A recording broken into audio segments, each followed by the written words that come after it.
And I think in this day and age, I think with social media, really anyone can, get themselves out there and be seen. It's just, again, about being bad till you get good on your own, and then in an audience, being bad till you get, and then having something unique, a voice, something authentic, putting it out in front of that audience. And, the right people, if you keep doing it, if you love it, and you persevere.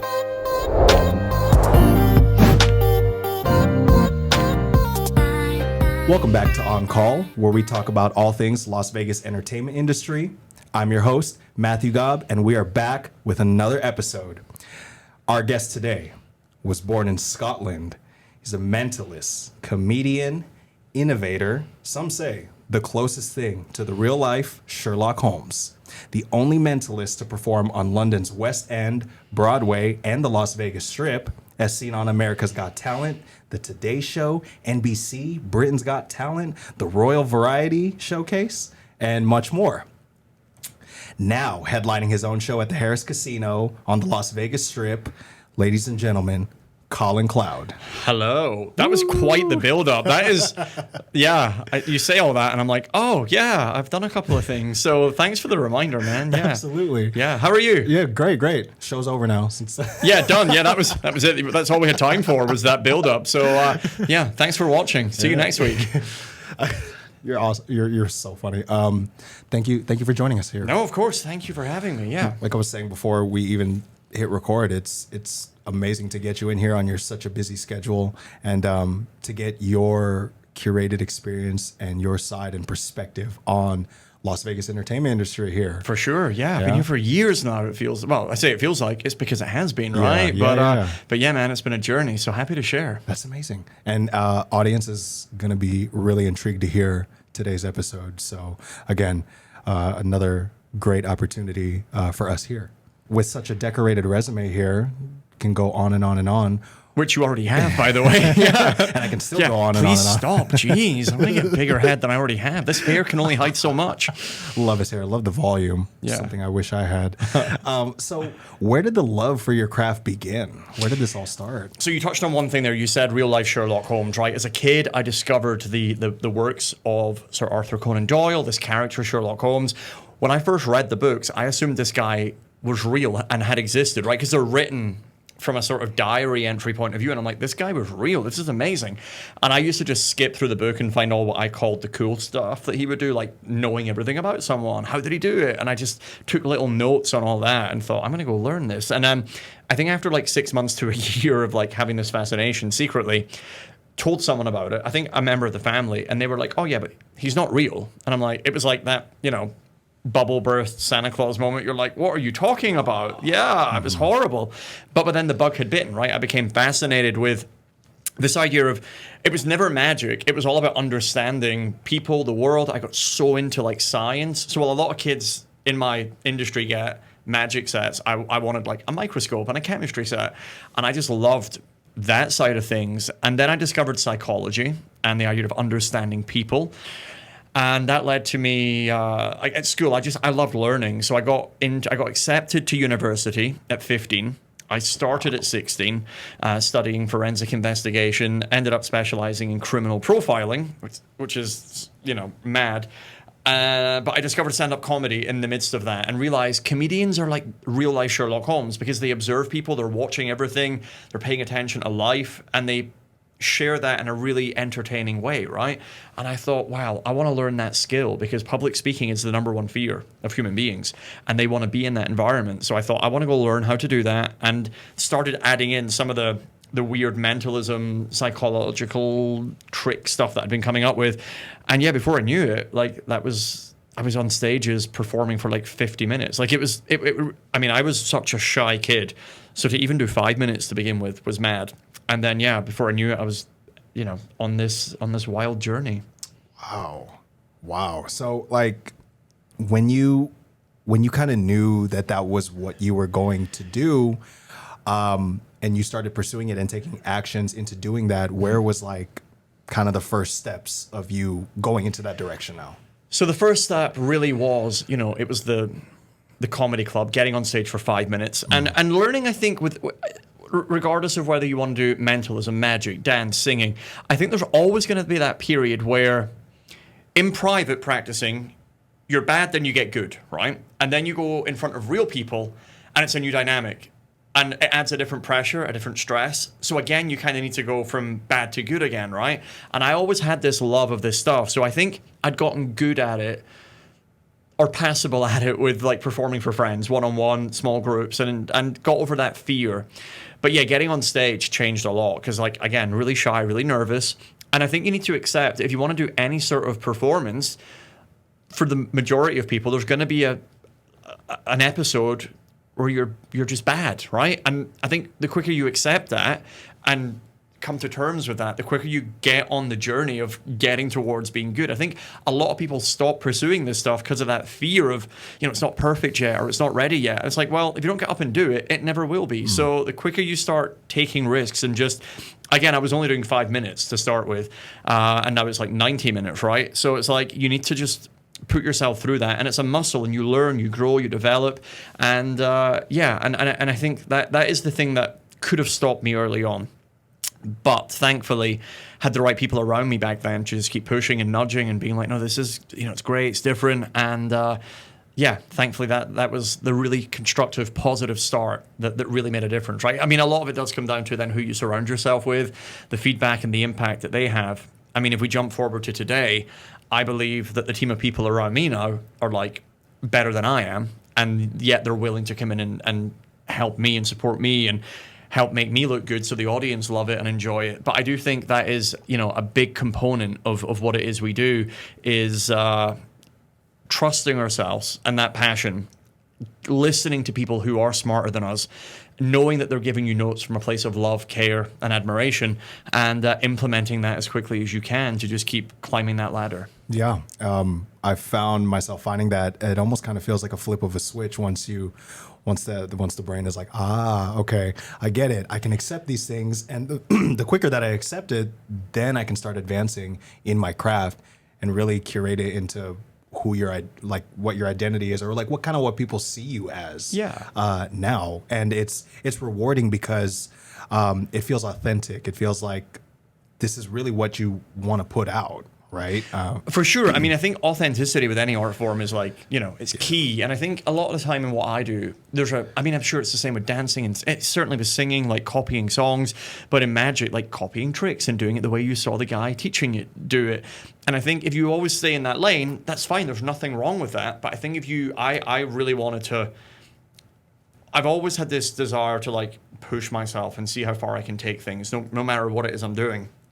And I think if you just want to learn one style of dance, or one branch of magic, or whatever it is you're doing, one style of singing, if you want to stay in that lane, cool. But I really wanted to expand it, and I think taking those risks. And listen, that saying, I have failed more times than a lot of people have tried, right? And I think that is so key. The stuff I've tried, and it's just like, it's not worked. But I learned one little lesson that is then 10 years later, I'm on a TV show in front of millions of people, and I go, that idea that failed, if I twist it and use it, so all that learning is crucial. And but I think then the more that you emulate people, you then branch out from that, and ultimately, as you said, you find your true authentic self. And I just think it's far more fulfilling for you, for the audience. But again, these are the steps that you need to go through. Otherwise, it's never going to happen in the way that some people might want it to. Yeah, I love that you say that, because there was a, I think there was a point, and sometimes it feels like you're forced to evolve if you hit this road bump and you're like, well, what do I do now? Like, it feels like the rug was pulled from underneath you, and you're like, I either grow from this, or I just completely get discouraged, stop, keep making excuses for me to not reach that level, and then then you find yourself falling off if you choose that route instead of pushing through. Yeah, and 100%. Ultimately getting that. 100%. Yeah, and so it's obviously paid its due for you, right? Like you found your way, and now you're performing, like you said, for millions and millions of people, right? And so when you started off, the passion started from here, right? When you were a little lad, right? Yeah. And then good Scottish word there. Yeah. Yeah. Try. And then it starts to go into the comedy clubs and let's see. Edinburgh Festival Fringe. Say that one more time. Edinburgh Festival Fringe. Wow, yeah. Sorry, everyone. No, I love it. Yeah, it's so funny that people that watch this from back home, the pronunciation of, I now even get paranoid because my accent is no longer Scottish, right? It's like this American version. now. My best friend and one of the directors of my show, his name's David Gerard. He now says my accent is Scottish, which I love. I love that. You see what he's done there. I see that. He's a smart boy. The Edinburgh Festival, and if you say it quick enough, no one notices. But I grew up near Edinburgh, so the fact that it's the world's largest arts festival on the planet, right? Before COVID, it was like 5,000 almost shows a day in this city, but small city. Wow. And it was thankfully on my doorstep because people fly in from literally around the world to go there to. I went to see Ronnie Chen a few months ago, and it was so funny, like him telling me, back in like the early 2013, 14, he was coming with his family to see my shows, and I'm just like, what are you talking about? And he was even going, like massive comedians in America have gone to, to Edinburgh rather, to kind of get that acknowledgement and awareness level, because it does hold a lot of power in the entertainment world, and I was so lucky to have it right there on my doorstep. So being able to grow and be the local boy and the sort of underdog and have that following, it just really helped me go from playing literally a tea shop to 40 people a night to eventually, I played it in 2024 in McEwen Hall, which is a 1,600 seater for 30 nights. So it's just. I'm so fortunate that I get to do that there, because Edinburgh is always going to be very near and dear to me for my journey. And also I just love being in Edinburgh. I just love Scotland. So it's great to go back there. But it's like Vegas times 10 for a month in this really historic looking town. It's amazing. Yeah, I was looking up videos from the event, and it looks massive. It looks amazing. And I wish there was something like that here. I feel like Vegas is that, though. I feel like Vegas is Edinburgh, but just spread more thinly across the year, right? So it takes out some of that intensity, which for 4 weeks in August you can tolerate. But I think to have it that intense all year round in Vegas would be crazy. But I do feel like Vegas is Edinburgh, but spread more lovingly across the year, so that we can withstand it's exhausting doing shows, right? Yeah. So to do that for a year at this level, this is the perfect way to do it here. Yeah. Well, okay. Well, thanks for putting that in perspective for me. Yeah, no, you're welcome.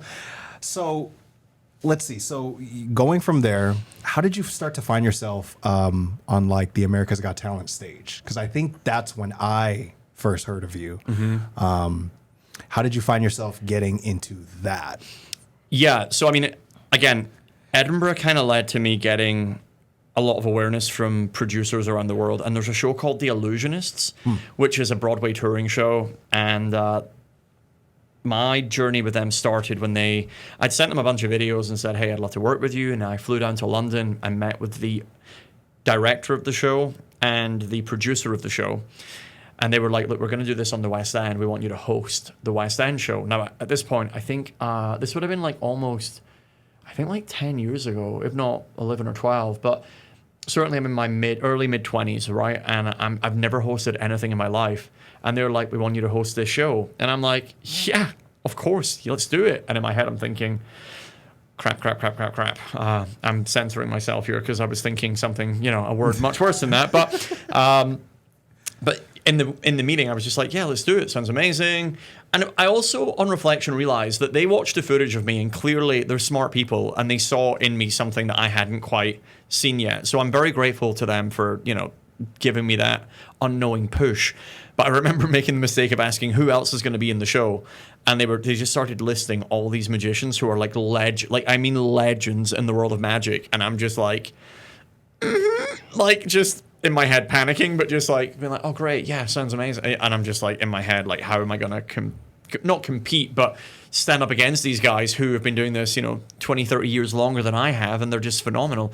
But actually being around those people on the West End, which led to me then touring America, was like another great lesson in the journey, right? Being surrounded by different types of magicians, some who are stage illusionists, some escapologists, some card manipulators, and just learning from their world as well was amazing. But on that tour, the producers of AGT came to see the show, and they basically said to me after it, we want you to do it. And I'm like, I don't know if I want to. And I actually turned it down. I said, thank you, but no thank you. Interesting. And then the producer of The Illusionist phoned me the next day and went, hey, I heard you're doing America's Got Talent. And I was like, no, they asked, but I'm turning it down. And he was like, no, you're doing America's Got Talent. And I'm like, oh, it's like your boss telling you you're working Sunday. And you're like, oh, I've got plans. And they're like, no, you're working Sunday. It was very much that vibe, right? And I'm like, oh. And the reason I wasn't excited about it is that I'd heard horror stories from other magicians who had gone on, had a bad experience. And I thought, I don't want to go on and be made to look bad. I'm already in the dream magic touring show in the world. All that I can do is, mess this up for myself.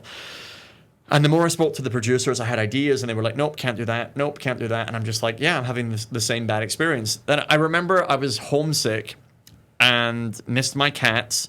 And at one phone call, I went, yeah, I've got this idea. And I was actually just being like dismissive and, a little bit, I'd passed my breaking point, we'll say. And I just went, I need a kitten. And they were like, oh, that we can do. And in my head, I'm like, wait, what? Okay. Because I'm just like, miss my cats. Let's hang out with a kitten for a day. They're like, no, we can do that. And then I'm like, oh my God, what trick am I going to do involving a kitten? And I had to come up with the full first act that I did with Tyra Banks and the cat and all that stuff. And actually after that, realized they are very much on my team. They had all these great reasons why certain things couldn't happen. And the more we worked together, I realized it's in their best interest if you look good, because then they look good. So it's actually now, the show has very much pivoted from those learnings of making people look bad to now realizing if we do that, people are not going to want to come on the show. And now they very much do their best to make you look as good as they possibly can. And I've got a great relationship with them to the point where I've gone back on, even as a guest, a number of times, which is just, amazing. So very, very grateful to that show. But it all... Edinburgh led to Illusionist, which led to there. So I suppose it's just that case of constantly being in places where people can see you, be aware of you. And this was, again, like 2016, 17. Before social media, it was there, but it wasn't as big as it is now. And I think in this day and age, I think with social media, really anyone can, get themselves out there and be seen. It's just, again, about being bad till you get good on your own, and then in an audience being bad till you get, and then having something unique, a voice, something authentic, putting it out in front of that audience. And the right people, if you keep doing it, if you love it and you persevere, people are going to see it, and you're going to get these opportunities presenting themselves. Yeah. Wow. And I mean, a lot of that resonates, I think, in a lot of fields as well. I mean, you being a mentalist and all, a lot of it kind of mirrors and relates back to my own craft and back to dancing and like what I do with my choreography and my visuals as well. That was like right on the tee, and I can just like make that parallel and make that connection. Like, yeah, that does make a lot of sense. And I think the big battle, I think at first, is facing your own self and just being like, well, trial and error. If I fail, it more welcoming of a feeling than for sure. I mean, I think you can look at failure in one of two ways. You can fail and give up, or you can fail and learn a ton and implement that and improve. And that's why I think a lot of people, they fail a couple of times and they go, well, it's not for me. And it's like, no, what did you learn from that? Even now when I get off stage, I've done this thousands of times, but when I drive home every night, I'm like, oh, there was a moment there where I said that, but what would have been better or funnier or more amazing than that? And I'm constantly thinking and rewriting. And we were chatting before this, I was off last week, and a lot of that week was spent with my notepad, because if I find a quote unquote problem, right, or a challenge within the show, I want to address them at some point. And last week got to sit with that notepad and go, right, that moment is not right yet. How can I improve it? And to sit and just go through that checklist, like, I love that. But yeah, for anyone watching this, please know that is the journey. But that's where the passion and the fulfillment, come in, and it all goes hand in hand. And it's just about that catalyst spark that gets you up and running. It does get easier as you go. It's definitely way harder at the beginning, right? This is very much a snowball type effect. But it's constant work as well. But again, that's where the love of it comes in. So I love doing that work. Like, I say work, it's not even work. Like, even when I'm ill, it's like, if I had a quote unquote real job, if I didn't love it and I was ill, I wouldn't want to go. I was a little bit sniffly and had a cold during Christmas, not COVID, and obviously took all the meds and got the shots and stuff, so it was as safe as I possibly could be. But I still want to get on that stage and still give the audience an amazing time, because like the passion for it is just like, it totally trumps any other feeling. So when I say it's work, yes, it is, but it doesn't feel like it. It just feels like I get to fuel my hobby. Yeah, I totally relate to that, because there was one time, I think it was on my birthday. It was on my birthday on the 4th of July, where I requested to work. And this is when I was still dancing in a show. And my stage manager was like, why do you want to work on your birthday? Why would you want to do that? And I'm like, well, I love doing this. Yeah. This is where I want to be. I want to be surrounded around the people that also love to do this just as much as I do. And why not do something that I love for my birthday? So in my way, that's how I relate to that. 100%. So there was this show. I mean, not a show, but there was this viewing that you invited a lot of like your friends to, me included. Yeah. I got to be included in that. And it was a viewing that we got to see of your work. Right. And then we got to like help you, give you critiques and notes. And I still remember that was at your place. Yep. Right. And I think what resonated, I was a little shy at the time, so I wasn't all like as super active and being like, hey, No, who not is, hey, shy. this? No, it's not that at all. It's just that some people there had known me for 10, 20 years, right? So, yeah, and we'd known each other like a year and a half. So, yeah. But you were being respectful, not shy. Okay, thank you. So when I got to view that show, something that resonated with me was how deep you got into like more of like how you feel and like your personal, and like you kind of got to let the border down a little bit and just let us in a little bit more into further of like your psychology. Yeah. And that was really interesting to me, because that's what I mean when I say that you can kind of add stuff into your own craft and like they can be really authentically and genuinely you. I thought that performance stuck out to me a lot, because it had so much meaning and context in it. Yeah. Yeah, want to expand on that a little bit? Yeah, no, for sure. I mean, first of all, I'm constantly surrounding myself with people who I said are smarter than me. You included. You know stuff about things I never will, and you've got a perspective that I'll never have. And I need as many people that I can trust who care about me and are giving feedback from that positive, loving, constructive place to give me those notes. And so the show you're talking about is one I did in 2023 called After Dark, which was much more narrative around mental health and my mental health journey than I'd ever tapped into before. Normally when I do a show, the first 2/3 are like what I class as being upbeat, exciting, comedic mentalism. And the word mentalism globally has different meanings. So by mentalism, I mean it's the psychological branch of magic with stuff that looks like mind reading. But obviously I'm using all these different tricks to make it look like I know what someone is thinking. Or I do make people give off what they're thinking in ways that they don't quite realize they're doing it. So this was me taking my love of that and really telling my own story. And the reason I wanted to get so many different minds in that room from different backgrounds and art forms is because I'd never done anything that vulnerable before. Because it was very much... the show still had that structure of being upbeat, comedic, but the last 20 minutes when I then flipped it and you realize where it was all leading and you think back and you go, oh, that's why he said that. And that's why it had a much perhaps heavier meaning than a lot of my shows do. Like the show I do in Vegas is very much, I know my demographic, they want to come and laugh and be amazed for 90 minutes, right? If I start giving a 20-minute heartfelt, heavy monologue in the middle, it might jar, it might not meet their expectations. Whereas in Edinburgh, it's an arts festival. People, I think, accept that you're gonna, as a performer, do something different every year. And this was easily the most different thing I've ever done. And I remember, I've mentioned him already, but David Gerard, who has directed everything I've done on TV and helped with writing scripts and stuff for the last 15 years. I remember going up to San Francisco to an sort of open mic night and tested one part of this. And I remember coming off and being like, during the act, like crying, upset, like with the audience and feeling that was reciprocated and they were on board, they understood what I was talking about and they felt it. And I came off and I was like, that was a lot of the stuff I do. It's physically exhausting because I move around the room a lot. It's mentally exhausting because there is a lot mentally that I'm juggling. I've never felt emotionally exhausted before. And I came off and I was like, I'd never had that feeling before. Like usually everyone's laughing, standing ovations, clapping, applause.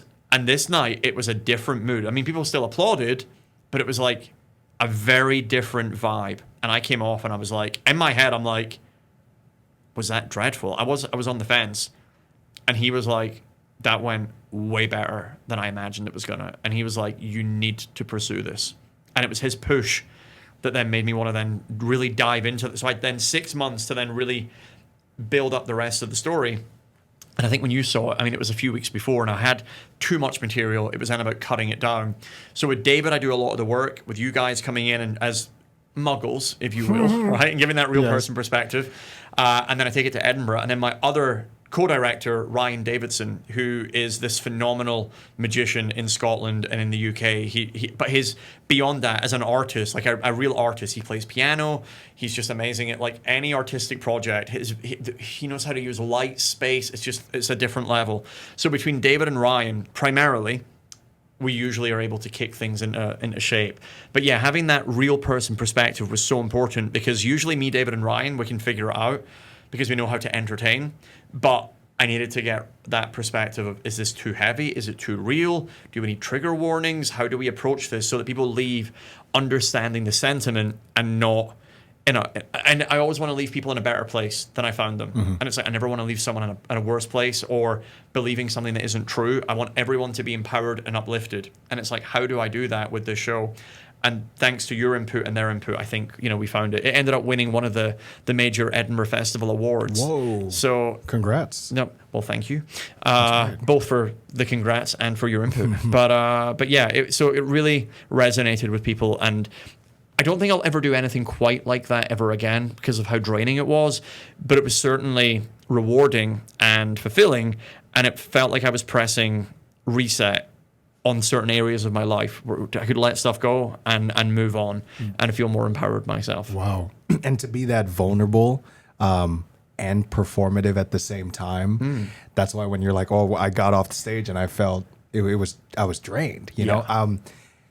Great. It's great because I similarly kind of do this, do some more heavy work in my choreography and in my numbers, and that's kind of what I've been grown to be known for. There's this event called Choreographers Carnival that they hold here twice a year, and it's also known for that. Like, it's to be different and to really flip the script or just try something new. Great. And so having to do that is taxing because I had to do that as well. In December last month, and putting your heart out there on your sleeve, or just putting your real story out there for people to whatever they want to do, observe it. They can criticize it, whatever they want to do with it. That's up to them. But I think that's also the beauty on the flip side of art being subjective, and nothing can really be wrong. Like from your experience, and just sharing it can open a whole floodgate to opportunities, to other people making connections and being able to be inspired by you. And I'm really big on being like timeless versus trendy. Yeah. And I'm sure you can relate to that. No, 100%. And I do think there's all the sort of thinking on art that it should really be selfish for the performer. And I do understand that, but I also, because of what I do, rely so much on people. I do need to be cognizant of them as well and their experience, because I'm going to engage them. And they're not just watching it happen. It's immersive, perhaps maybe more so than dancing. But ultimately, we're both still trying to achieve the same outcome where we want them to feel a certain way or a certain thing. And yeah, I do think, though, even when it might not feel like it was as well received as it could be, I think if what you're doing, you really believe in it and it's really true to you, I just think sometimes maybe it is, I'd never blame an audience, but maybe it is the wrong audience, or it's the wrong environment, or the idea just isn't fully formed yet. I don't think there's ever a bad idea. I always believe it's either not fully formed or it's been used in the wrong way. And I think with that perspective, I think a lot of people, they put barriers up in their own head and they say no to themselves a lot, and they shut down that constructive way of thinking and evolving. And I think we're very quick as human beings to do that far too quickly, right? And I think we could be better at allowing ourselves space to reflect, breathe, and love what it is we're doing more, regardless of the initial, if you're doing it for the first time, you can't always expect it to be like the best thing you've ever done, right? If you're doing it for the first time, again, not on your own anymore, but in front of real people, it's like it's a different vibe. So I think we need to be more forgiving of ourselves sometimes, and certainly learn from that. But I think if you still really believed in the idea initially, don't lose sight of that feeling after the event. Like, remind yourself of why, add in the learnings, and then move it on to the next round. I love that. Your why, remembering your why. Yeah, for sure. Right? So going from festivals and comedy clubs to TV shows, right? On camera with big names, Howie Simon, Tyra Banks. What is that transition like? So what is it like to have your own show? What is it like to headline your own show? Because I know so many performers, and we've had them on the show here, where they're a part of a show. But to have your own and headline your own show, that's got to be a little different. Yeah, for sure. I mean, if we're being real, there's pros and cons to everything, right? When you're in a show, you don't need to think about fully the organization, the advertising, the ticket sales, et cetera, you get to turn up, do what it is you love doing, get paid for doing it, and leave. So there's a certain relaxed state of being that comes with that. Because I have been in these other shows, Illusionist. I was with Shin Lim at the Mirage for 5 years, which was phenomenal. And there's a certain sense of like more relaxed existence. Then when you transition, what I have found, and I can only speak to the first 3 months and into the first 6 months, but the first 3 months, it was exhausting. Not emotionally, but mentally, physically exhausting, because you're now the one, you know, with Shin, I was coming on doing like 10 minutes, then 15 minutes, then 10 minutes. So I was on and off and got to relax. But I'm now on stage for 90 minutes doing a show. Technically, I sit blindfolded on a stool for 30 minutes before that, and I do like a 30-minute meet and greet after it. So really, I am quote-unquote on for 2.5 hours. Thankfully, again, I love it, so it doesn't feel like work, right? And I'll talk more about like the energy stuff in a second, but just the learnings of going from being in a show to having your own show. I mean, it's definitely initially more stressful. You're learning, you're thinking, how do we fill this room every night? How do we get everyone in? How do we get the reviews? There's so much, again, it's the snowball. To start with, it's the hardest part. And going into this, I knew that was going to be the case. In fact, for the 2 months running up to it, I was working out harder than I ever had, because I knew there was going to be a period where I didn't have the energy to go work out. And so I was getting mentally and physically prepared in advance.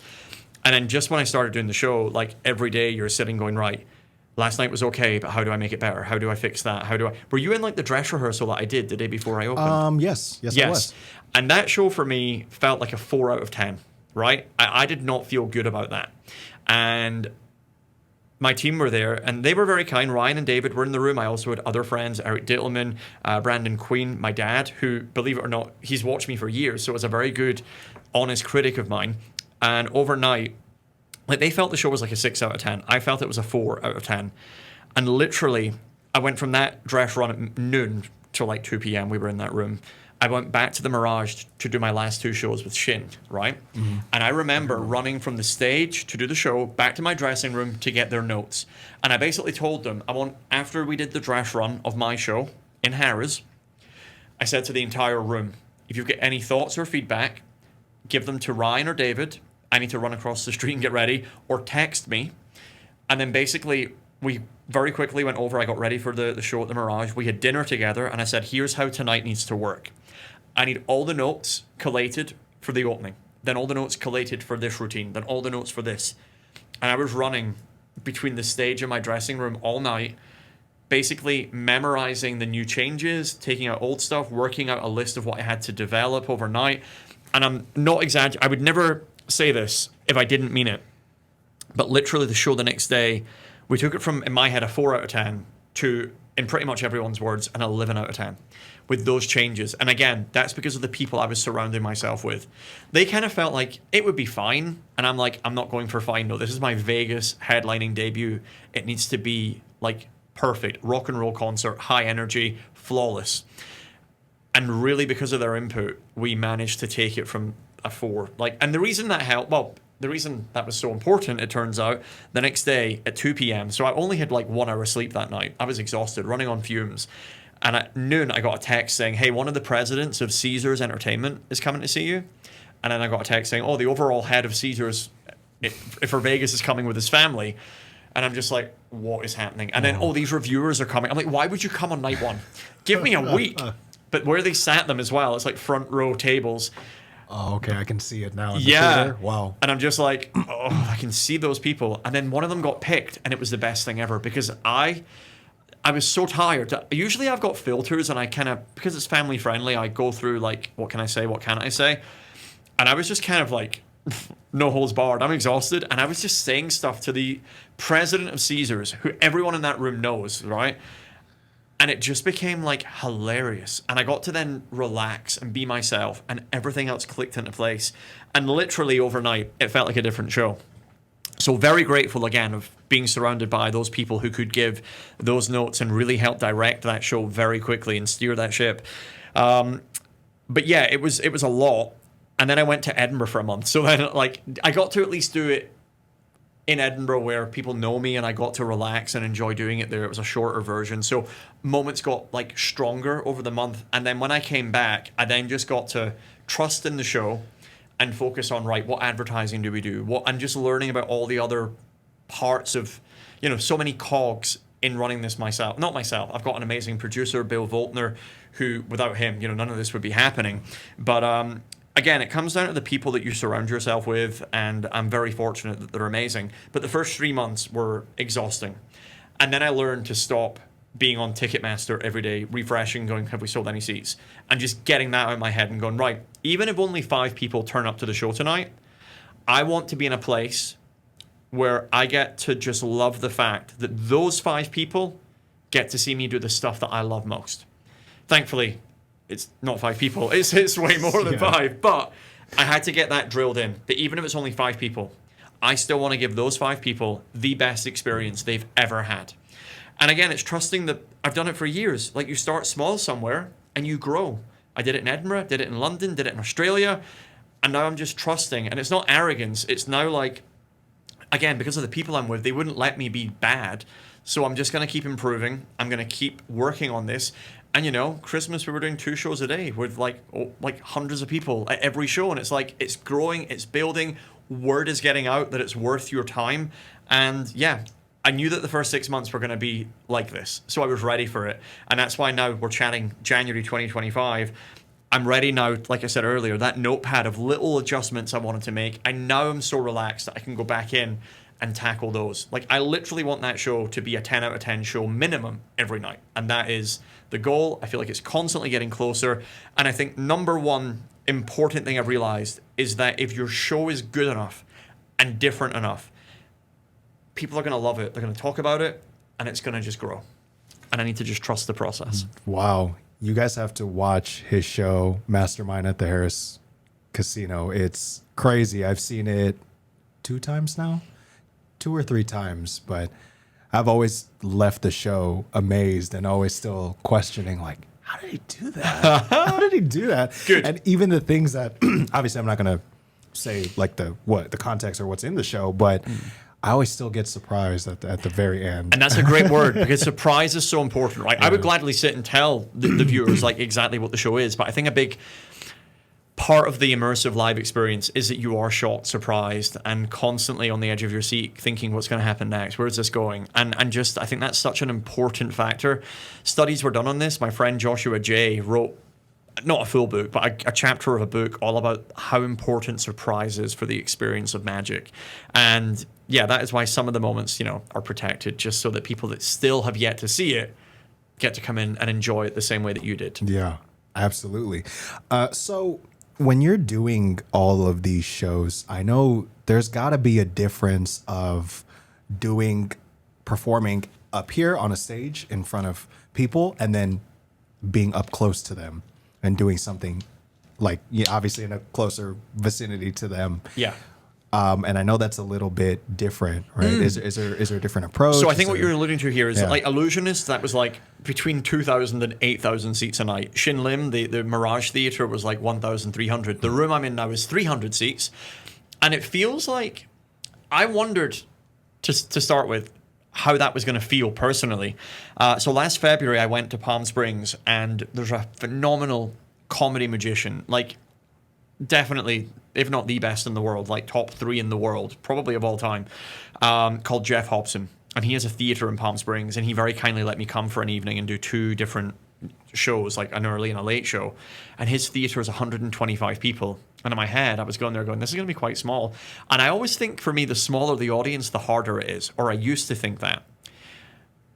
I still remember that in that room, I was remembering pretty much everyone's name, and everyone got to be involved, and everyone got to, and if you weren't taking part, your friend was.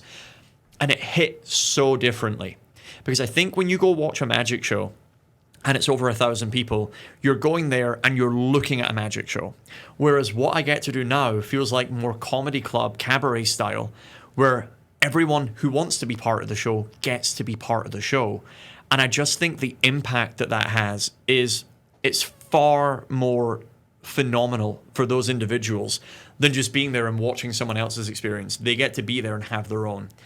And I actually, as much as I love going back to Edinburgh this year, and that was 1,600 seats, that was amazing, there's a different power in a room of 300 or smaller where everyone gets to really feel that magical what is happening moment, and I think when you've got 1,000 people, people are like, is he using plants? Are they in on it? Are they actors? And I've never done that. That would be soul destroying for me if that was how I was doing it. It'd be like saying your dancing is all actually a robot who looks a lot like you. It's just like, well, you're cheating. So, and obviously when I say we're cheating, there's obviously, I'm making it look like mind reading. Obviously there's a layer of deception there, but there's also real skill happening as well. And that's the thing I love doing. That's the thing I'm proud of doing. And 1,000 people, I get why you might think it's plants or stooges, even if you're throwing out balls of paper to pick people at random. But in a room of 300, people are like, wait, that's my friend. That's not set up. What is happening here? It just changes everything. And I love it. And I think if I was going to go back to Edinburgh at some point, I'd be more inclined to do a smaller room multiple times a day rather than a big room once a day, just because I now see the impact that it has for people. Wow. Yeah, and I think it's like the inclusivity of it, yeah. The inclusiveness and getting them to participate and really get immersed into that. I noticed that there's a flip in the switch there too. Once you get them, like I don't know, like when you called my name when we were at your show, yeah, you go, Matt, whatever it was, yeah. All of a sudden it like adds another layer, and I'm like, oh, I'm a part of the show now. Yeah. Well, I get to be a part of the show, right?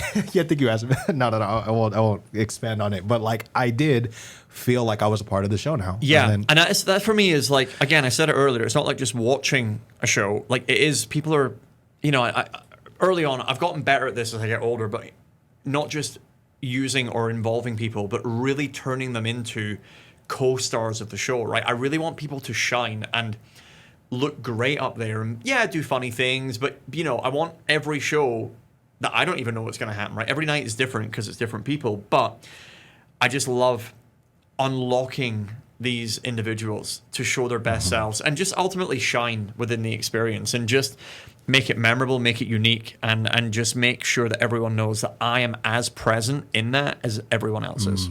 Amazing. Did you find yourself having to make big or small adjustments from going and performing for a camera, towards a camera on TV, the live audience, versus like doing it at a show? Like, was there really significant differences there? Yeah. I mean, there's always time constraints, right? On TV, it's always like, usually you do the interview and then at the end they're like, oh, and do you want to show us a trick? And then you're like, yeah, sure. They're like, you've got 30 seconds, and you're like, so it's like, it's horrendous feeling. But, learned early on how to be prepared for that. But I think I've gotten better. The more I've been in TV, the more I understand the differences of what you can and can't do and how to be variable on time. Because sometimes you're like, they tell you, you've only got 2 minutes. And then you're in it, and then they're like, you do it, and they're like, oh, do something else. And you're like, but your producer just told me I only had 2 minutes, and what do you expect? Yes. The stuff I do, it looks like real mind reading, so people just expect you can just keep going and going and going. And there are things that you can do, but then if I start something, I don't want them to then be like, oh no, we're done. We're going to cut you off there. It's like nothing worse. When you build up to your like perfect climax and they're like, this is amazing. Do something else. Like, what? It's always funny. But yeah, always learning. And I think I'll be honest, like TV is not my favorite. I mean, you do it so that you raise your profile and people are aware of you. And I love the challenge of writing for TV, but I only do it so that people know that you can come and see me live, because I think live, it's there's a phenomenal magic thinker called Michael Weber, and he says, you know, magic is like watching a cooking show. You can watch magic on TV, or you can watch someone cooking on TV and think that food looks amazing. But to be there and actually taste it, it's a different experience altogether. Absolutely. So I'm always cognizant of that, and I always try and find ways of involving the at-home audience as well, so there's an element of them feeling involved. But yeah, I only do it so that people know I'm in Vegas or I'm on tour, come and see me live, and that's where you're going to feel the real magic. Yeah, and again, everybody go watch him live. Go see the show. It's amazing. I hope that's just the little clip that you put out on social media for this one. It's just just that. It's Colin Cloud. Go see him live. Yeah, Go that's see all we him need. live. Yeah, that's the trailer. Yeah, done. So before this interview, before we did all this, right, we were on the phone. Oh yeah, I said to you earlier. Another. So I said to you earlier today, I phoned you up and I said, hey, listen, before I even get to the studio, I don't want people thinking that I'm there and watching what you're doing. But I said to you, I want you to draw a picture. Don't tell me what it is. Obviously, we both have partners called Jenna, but I said, don't tell your Jenna what you've drawn, because you might think she's going to tell me. But I said to you, think of something really random, draw it. Did you do that? Yes or no? Don't tell me what it is. Yes, I did. You drew something completely at random. I didn't give you a list and say, draw one of these 5 things, right? You picked anything. Yep. You've drawn it? Yes. I said, hide it, like fold it up, wrap it in like aluminum foil or like a tin somewhere. Which I did. Which you've done. Brilliant. Just to keep it fresh, you know, just basically, just that it lasts longer. But basically draw something and hide it and don't let anyone see what it is. I think you said you have it with you. I've not touched it. You've not shown it to me. You've not let me touch it, go near it. Not at all. Is there any way I could know what the drawing is? Nope. No. Nope. Which is sad, because you've seen me do a mind reading show and you still don't have faith. Wow, that hurts. That cuts deep.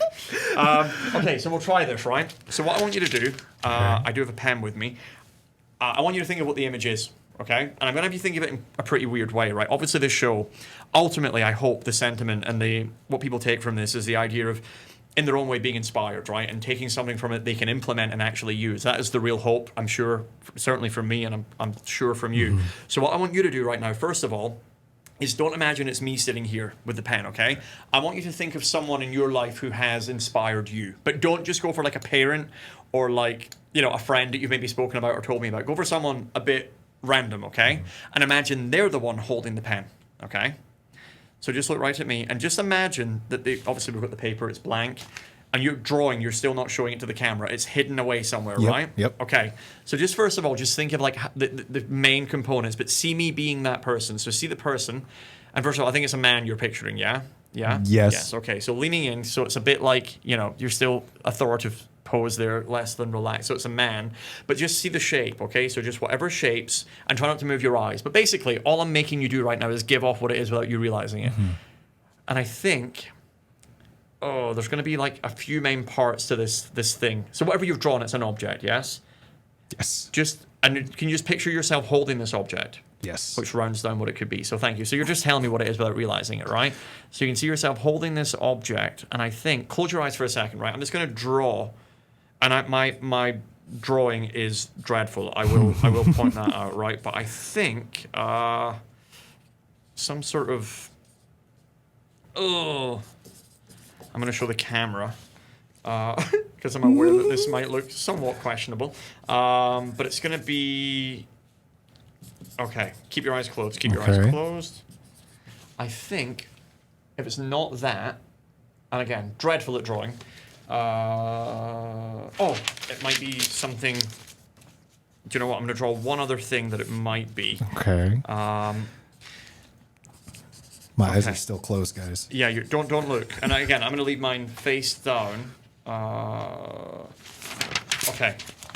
Oh, you can open up your eyes. Open up your eyes. Okay. I've shown the camera one thing, which I think it is, but I've got a plan B. For the first time, would you bring out Do you have your drawing with you? Yes, First I of all, do. bring Yes, out the I do. drawing. Bring out the drawing. Okay.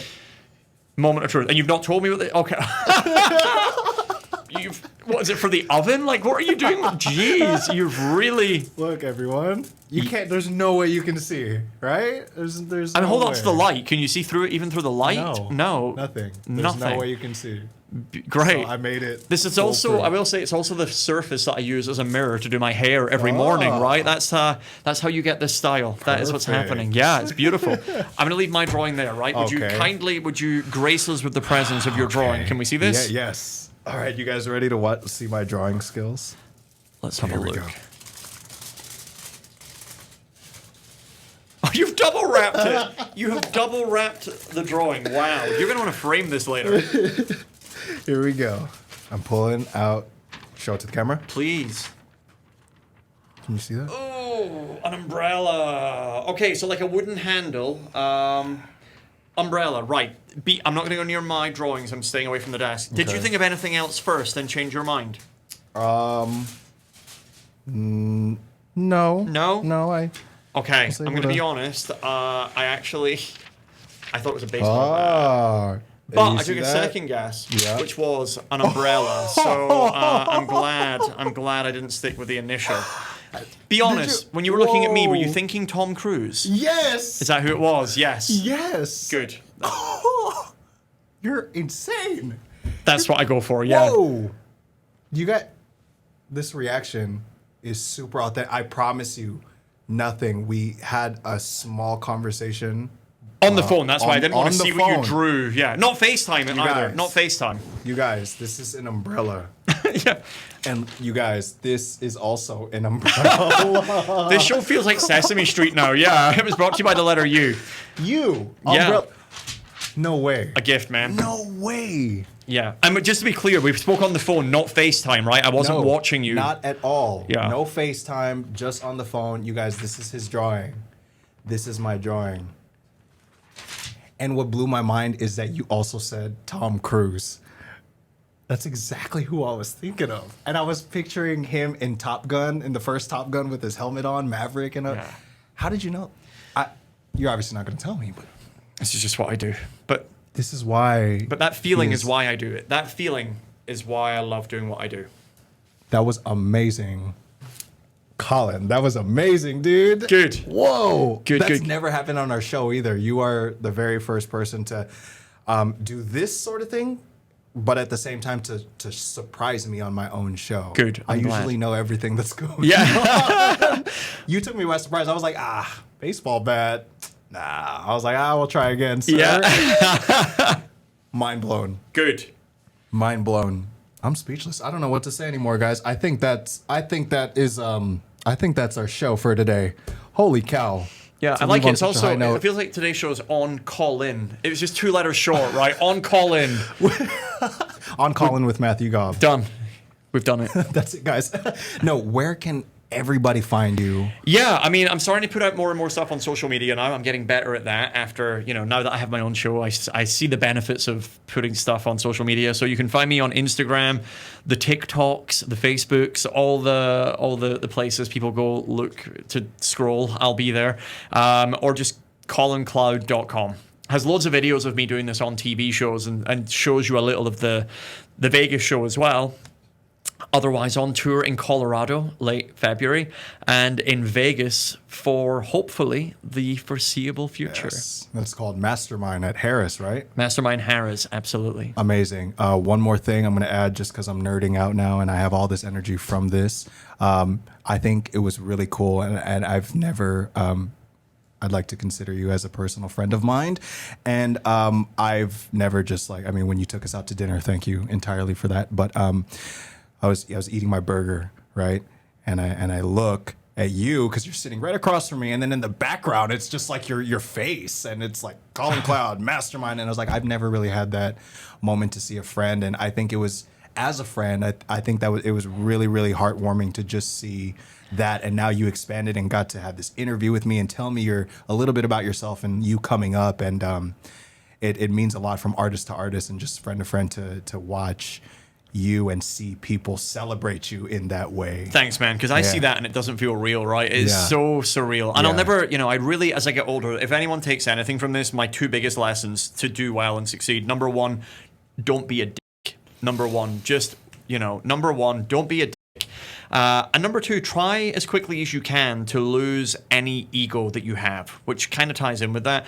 The quicker you lose your ego, and always take what you do seriously, but never take yourself too seriously, I just think you're going to grow and you're going to find yourself much happier much, much quicker. Ooh. Drop in some gems and fire for us. Thank you, Colin. Really Much love, my appreciate friend. you. Thank you for having me. Great being here. That was our episode today, ladies and gentlemen. Thank you for always tuning in to On Call. You can catch us on all streaming platforms. But till then, catch us next time.